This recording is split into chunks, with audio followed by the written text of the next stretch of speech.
At Security Engineering Machinery, we've been at the forefront of high-security data destruction solutions for over 55 years. Throughout that time, we've seen the evolution of data storage, from floppy disks and key tape to micro SSDs and cloud-based storage in data centers. Today, the immensity of data has never been greater.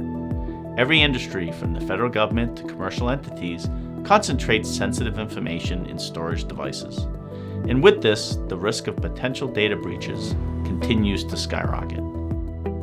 As our data has taken on various forms, we've always adapted to providing solutions that meet the ever-changing compliance regulations and industry requirements.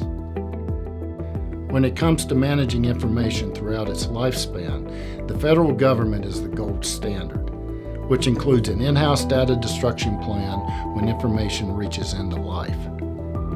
But they're not the only ones storing mass volumes of sensitive information.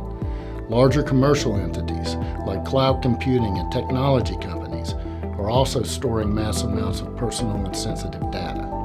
These commercial corporations are now beginning to mimic the government's security policies by adopting their models when it comes to owning the complete chain of custody. If your organization stores a lot of data, runs a cloud-based platform, or manages a data center, you know how vital a chain of custody is. Security measures when managing that information from the time the data comes in until the data is end of life needs to be ironclad. But what we're still seeing are organizations implementing robust policies up until that last step, where a third party or other vendor is brought in to destroy the drives that hold that information. Those extra hands coming into play can introduce risk, and that risk can be costly. When owning the complete chain of custody, you have a secure, protective bubble around your data, making sure it is never compromised inside or out. You know exactly who's had their hands on your data and when. On the other hand, not owning the complete chain of custody is like playing with fire. Your sensitive data gets passed around through different hands, and with each pass there's a risk of it being altered, misinterpreted, or falling into the wrong people.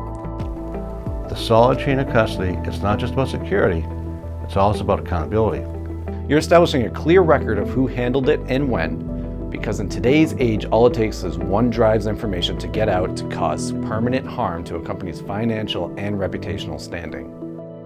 I think there's anyone here who hasn't been hit with a data breach so prevalent, and we think we're doing everything possible we can, but our data isn't in our wallets anymore. It's or your purse, it's in the cloud, it's on servers, it's everywhere you buy stuff. So the question is not how are we protecting our data, but how are the people that we're using as vendors personally, how are they protecting our data?